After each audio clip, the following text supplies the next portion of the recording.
அக்கா உங்க வீட்டுல மாடு மேய்க்க சொல்லுங்க அண்ணாவை மாடு மேய்க்க சொல்லுங்களா? ஏங்க எங்க வீட்டுல மாடே இல்லைங்க. முதல்ல எப்படிங்க மாடு இருந்தாதானே அவரை மேய்க்க சொல்றதுக்கு? மாடே இல்லையே எங்க வீட்டுல. மாடு ஆமாங்க எங்க வீட்டுல மாடு கிடையாது. மாடு இல்ல. ஆமா எங்க வீட்டுல மாடு இல்ல. வேற ஏதாவது சேனல் இருந்தா சொல்லுங்க. மாடு கிடையாது, நாய் கூட கிடையாது. வேற எங்க வீட்டுல அனிமல்ஸ் நாங்க வளர்க்கறது இல்லங்க. எதுவுமே இல்ல. ஆமா எங்க கிட்ட வந்து பெட் அனிமல் கூட நாங்க வளர்க்கலங்க.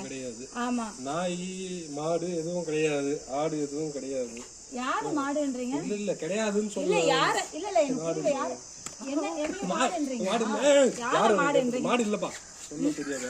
மாடு இல்ல, மாடு கிடையாது. மாடு இல்ல. ஆமா எங்க வீட்ல மாடு இல்ல. வேற ஏதாவது சேலஞ்ச் இருந்தா சொல்லுங்க. மாடு மேய்க்க சொல்லாதீங்க நீங்க. ஆமா ஏங்க இவரை போய் மாடு மேய்க்க சொல்றீங்க நீங்க? நான் மாட மேய்ச்சல் இருந்தா இருக்கறேன். யாரு மாடு? இல்ல மேய்க்க மாடுன்றீங்க? யார மாடுன்றீங்க? ஏய்